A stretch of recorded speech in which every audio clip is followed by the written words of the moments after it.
Testify. Yes, we are having an amazing time on the Church O'Clock Show, and even as we continue watching the music, interacting with the topic of the day, which is letting your potential flow, we are joined in studio by an amazing guest. An amazing guest.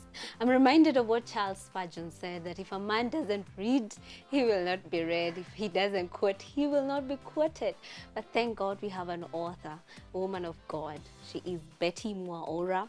She is a life coach, an author, a mentor, an inspirational speaker, and all that put in together. She has a lot of wisdom in this book, and we're so glad and privileged to host her this morning. Karibu sana. Asante. We're so glad that you find time to be with us this morning. We're actually privileged. My pleasure. This is my alma mater. I had to. This is really? alma Oh, mater. yeah, definitely. To some people, that is Greek. What do you mean? I studied in KU together with my husband. Oh, really? So KU is a good place in all ways possible. Yeah. I'm tempted to ask how long ago. That was 10 years ago, 12 years ago when I cleared KU. My goodness. Yes. Like I know you guys are thinking, you're young, like I wanted so to say old. 4 I am years not. ago. The Lord has kept you looking so good. He has. We can attest to that. Turn your passions, talents, ideas into a gold mine. Yes. Well, in less than 90 days. Yes. That sounds very endearing. Can you get money for back if that doesn't happen? Yes. Oh, there's a guarantee. It's a guarantee, money back. But these ideas have to work, right? Yeah, in 90 definitely. days. What I cover in my book, yes. The title of the book is Activate and Monetize Your Potential. Okay. So what does that mean? It means I realize that most of us, we have so much potential lying within. Sure. But we rarely do anything about it. What we do about is talk about, we wish about, we sleep over, then that's it. Then 10 years are gone, 20 years are gone, and you don't now have probably the energy or the resources or the help that you need to bring out that potential. So this book talks about how you could activate. You know, activating is making it active. It's there. Yeah, potential. God created all of us with unlimited potential. And I mean it exactly. Unlimited potential. What does that mean? It means once you get your mind to work, your mind could expand another 100 times. But what do we do? Really? We just, we just do with, this is what I have, so what can I do about it? I don't have a job, so I'm sitting here waiting for a job. I don't like my manager, but I'll still continue being here. And you blame your problems on your manager or your employer, not knowing that you are the solution to whatever is bothering you. So it's called the activate. The activate bit is to bring it out. Yes. The monetize bit is to make something with it, something monetary. Because we also need, to get better memories for ourselves and our families. Memories are bought with money. They are bought. Yes, all memories are bought. All memories are bought. Then nowadays, we can do a selfie and we feel that our memories are kept intact. Yeah, you do your selfie Even with a good phone. Oh, yes. So you buy that Not phone. a Malika Mwizi. Yeah, you buy Oh that my phone. goodness. So really, it's about bringing out that potential that God gave you, and then making use of it. And of course, these many ideas that guys have, they keep writing, they keep wishing, and then you do nothing about it. Nothing. There are people with a lot of expertise, like you've been employed at a place for 20 years, and something happens, you lose your job. Then you sit home getting depressed, yet you've gathered 20 years of experience. So this book helps people sit down, look at what they have, look at the resources that are available. And when I mean resources, I don't exactly mean money. We actually do not need money to activate our potential. We just need an idea and the willpower and the decision that I will. Life is ready when you are. Wow. Yeah, life is ready when you are. And even God has given us the willpower to choose. Yeah, Ecclesiastes says, God it's good when a man enjoys his food and his drink and his job. And his job. And his job. So it's God's will that we enjoy our jobs. If you don't read the word, you won't know these things. Yes. And when I read, it's God's will that I enjoy my job. So if that job I'm doing, I'm not enjoying, I am doing it because Rebecca and Esther and whoever else got a job. And so I also decided to do that kind of a job. I don't think it's God's will for me to suffer. Now break it down for us. You said everyone has potential. There's someone who's asking, so what is potential? Potential is that power lying within us. The knowing that you have the ability to do whatever you want to do, whatever God graced you to do, because God graced us differently. So that's potential. Some power lying within, and it is potential because it's not activated. It's just, like a drink, like those drinks we used to take when we were young. It's potential. It's in powder form. It's not a drink, but it's a potential drink, isn't it? Yes. The young ladies are potential wives. They'll join us sometime. There's that ability within you and the power within you, but it's not activated. You're yet to. You're yet to. So when you keep saying, when I was young, I really used to like singing. But then you grew up, you had a very good voice, you led the choirs in the church, you led everybody to God, you did good things, you are a very good cook when you are growing up. There's something you did when you were growing up that you really enjoyed doing. I have 2 boys here, and they keep really surprising me every day. So the other day they asked me how, we were watching you guys on YouTube. So they asked me, how did they get on TV? So the next thing I saw, Brilliant. yeah, they had tried to open up something in the house to find out what is behind. So I told them, their dad is an engineer. So I told them, I think you guys are starting to, do engineering work. So there's that we used to do when we were young. Yeah. Then probably when we grew old, the world conditioned us to think there's not too much enough for all of us. Yes. Please grab this job before jobs are over. Please, go and bet so that you can have sign, because you don't pursue what exactly God placed in you to pursue. Like, I know God placed me to teach. Yes. And when I was in KU, I actually did B.Ed. But I didn't go that route of class, but what I do is teach. Imagine if today now I started constructing roads, because there's a lot of money in constructing roads. So when we get to heaven, you know that verse that says that he shall welcome us, welcome home, my good and faithful servant.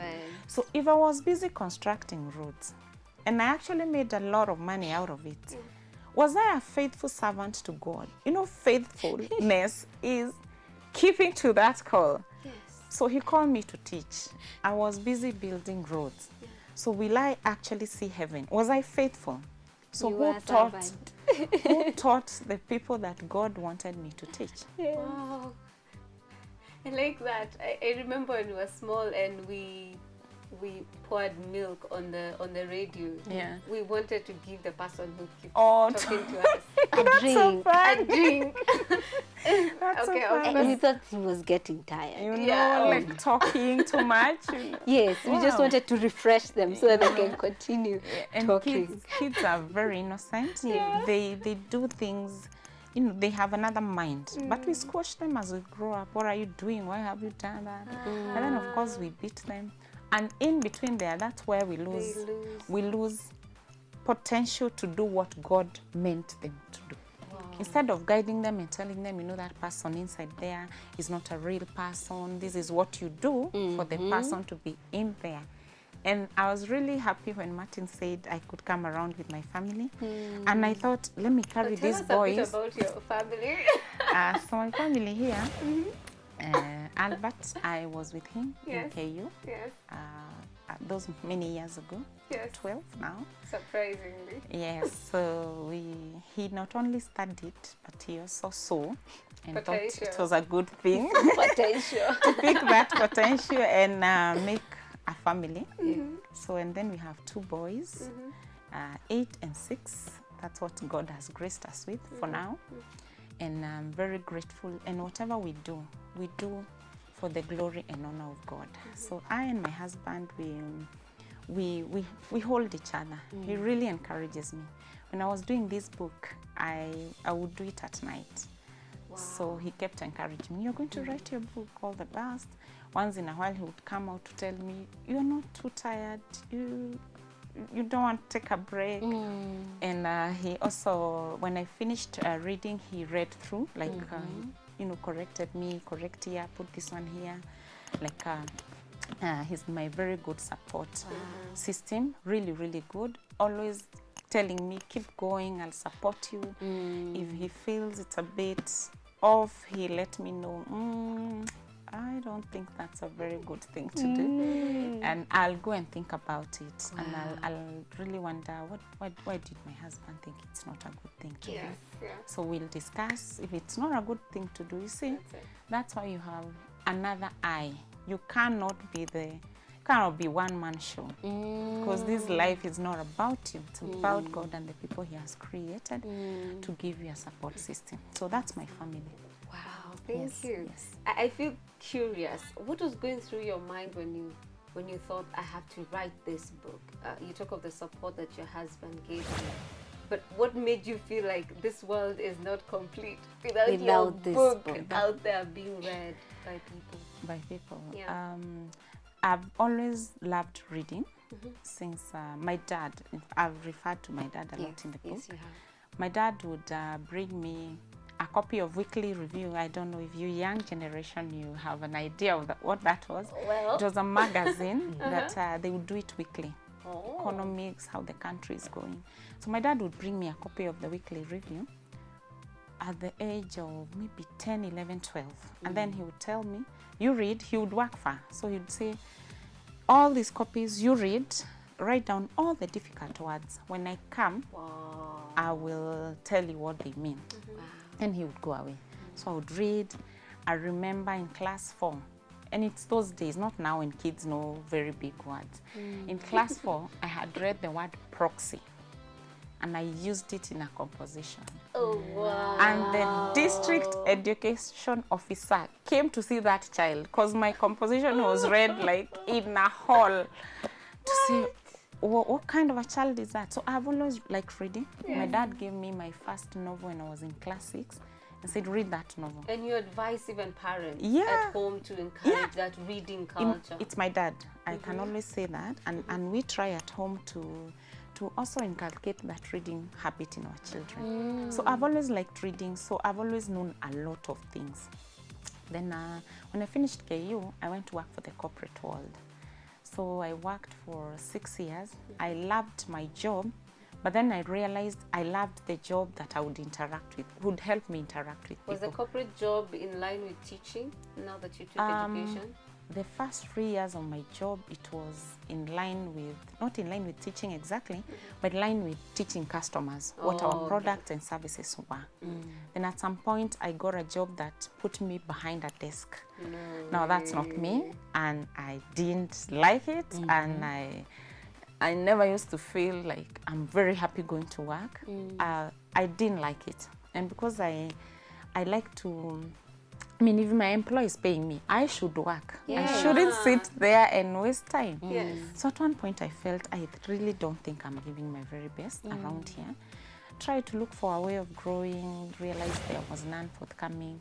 So I said, you know what, I know there's something within me that I can give to the world. So I came out and started a training company. By the way, I'm also a corporate trainer. I train people on what we call soft skills. Those are skills that help you live with other people. Here in KU, you guys are in TV production and all that.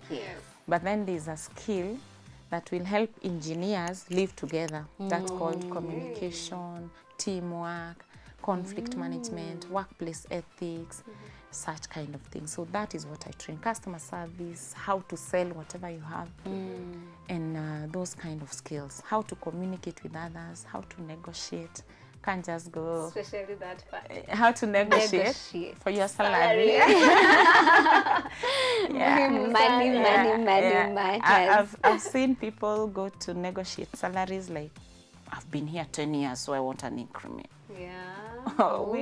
Really, that's not a reason for an increment. You need to show what have you brought in, how useful have you been. Yeah. So when I left and I started a training company, I got a few training jobs. Then within the many years I've done that, the training job and interacting with customers. And then I got a coach who really helped me get out of the rut. Like I would just do things haphazardly. Okay. You know, you are called for training, to go and train, you don't know how much to charge because you are not guided. Yes. You know, you don't know how to package. I know what to say to the people I'm training, Yes. but there's a way of putting it better, packaging it better, so that I know what to say when I'm negotiating for my pay. I know how to package it. I know the systems and processes and procedures to put up in my company. Now it's a big company. Then it was a one-man show. So I got myself a coach who took me through. I got two coaches. First, I got a coach who changed my mindset. And thank you very much, Coach Irene Mwaura, for that job. Well done, ma'am. So I did that course. Then I got another coach, a business coach, who helped me put my business into a package. So I did that, and now when I got a coach and I realized I think I'm doing it wrong. I've been doing it wrong. Probably I would have scaled my business a long time ago, but I was mark timing, you know, mark timing, undercharging, or basically not really doing a good job because I wasn't guided. Teaching, I'm excellent, but you also need finesse in life. You need to know how to get a repeat job from that particular client. You need to know how to find out what are your exact skills. Corporates have a lot of training to do. I can't just be called for, like today if I was called to go and teach finance, I don't do finance. You wouldn't But train I've in seen that. trainers, Yes. because they are desperate for that pay, They go ahead. they and go do ahead and it. do it, and they do a mediocre job. So now I They know will what not be called back again, Of- right? Because definitely. you've done it. Okay. Yeah, and that means now you lose that client for life. Why? So I realized that we can work together as a team. We harness.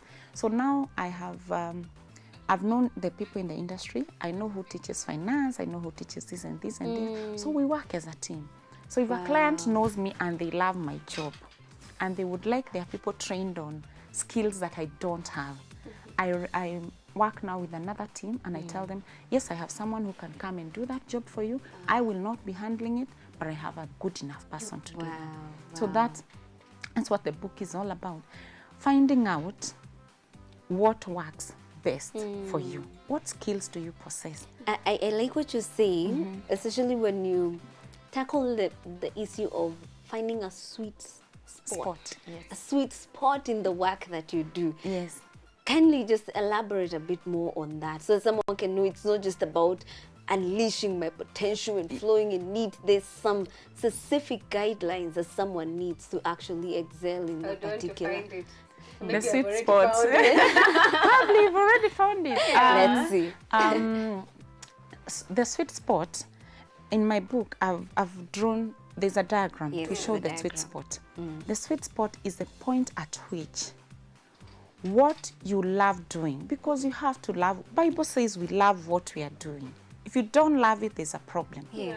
So the point at which what you love doing and you have very good skills for it. You see, you can love doing something, but you lack skills. Yeah. If you lack skills, Oh yeah, that's Some people true. love Yeah. singing. but they sing, we want to faint. They're 'cause like, they, don't listen to my voice. Absolutely. Listen to to the the words, You and know. you're like, how do you put the two apart? it's not practical. Yeah. So it's a point at which what you love doing, the skills you have, and the pay it gives you, the point at which they meet. Wait a minute. Yes.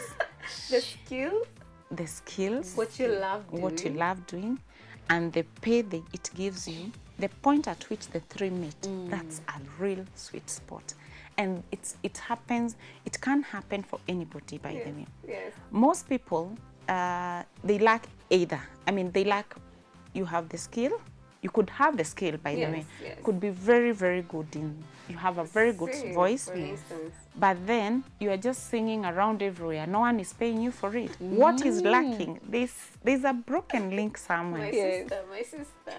You probably don't know how to package yourself so that people pay you for your gift. You give freely, you know. You either give freely or you are haphazard. You know what I Yes. was doing when I started training? The organization. It means you have to know, like today, there are jobs I don't take. Then I will take any job. Anything. Any training job, big company, small company, 1 person, 2 people.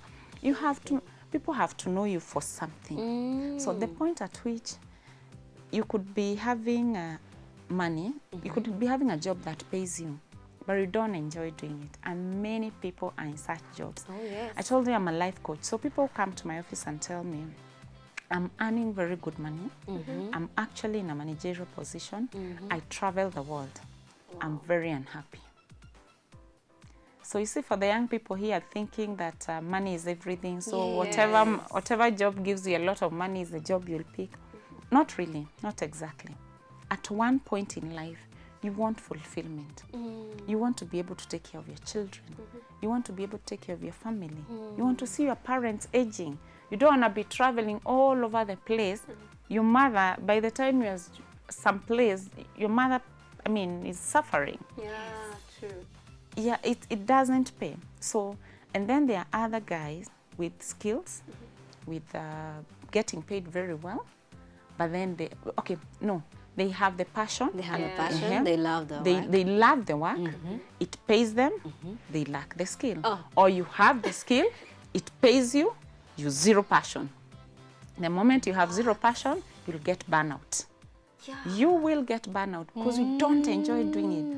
The moment you have a lot of passion and you have the skills and you don't have the money, you are broke. Yes, you are very broke. You are very broke. But very talented and very talented, and but very passionate. broke. So those things, the 3 things should meet at the center, and then you've found your sweet spot. We need to take a break, but before we do that, Yes. Is it possible to have many sweet spots? Say I have one in music, I have another in, say, a teaching career, media here. Is it possible to have that, or you can only focus on one thing and, you know, do it good and have all the 3 together? I know many people think that it's important to have many passions. They think it's important. But from experience, it drains you. It drains you. Then you're mediocre because there's something, when we're coaching, there's something we call mastery. Yes. For you to master, you've got to give it 10,000 hours of something. Like for me now, to master 10,000 hours. 10,000 hours. In In a span of So there are those you just guys decide. who try and work overtime. There are those guys who try and really bang. 10,000 tempted hours to check my card. Just see how many days. for you to master. So imagine, and you cannot influence the world if you are not a master. True. You really can't. The reason I coach is because I think at some point I felt now, bas, I've done this much. I've done all the research, I've done coaching. I feel like I can impact people with it. But there are people who find, Betty's a coach. I used to work with her. Even me tomorrow, I'm a coach. So then tomorrow you're a coach. Then you own a car wash business, you own a studio, you are singing, you are a student leader, you are this, you have a tuck shop, you know. You don't master in any, so you're just mediocre. By the time you come back to the tuck shop, your music industry is down. By the time you run to try and save your music department, Your your car wash has car wash closed. has closed, people have stolen from you, clients ran away because they also need to then see the owner of the business taking care of them. So people think it's important to have too many passions because they are thinking that is what will pay them. But the moment you master what you are doing, you get paid good money for it. And God created all of us with potential. Yes. Leave the person who can wash vehicles very well and run a car wash business to run that. Yes. You go and do what God called you to do, so that he can say, welcome home, my good and faithful servant. Wow. Did you just hear that? I did. Many passions and many. Oh my Scatterbrain. God. Thank you, Lord. For Yeah, speaking to scatterbrain, me. by the way, just Scatterbrain. scatterbrain.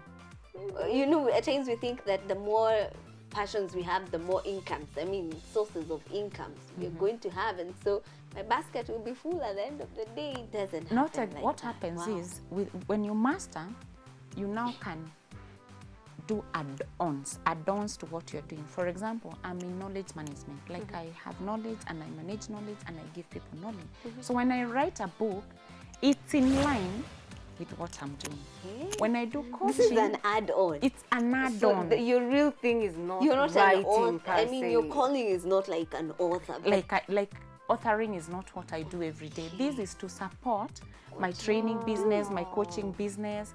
You know, next time if I do videos and whatever in this, I'm supporting my business.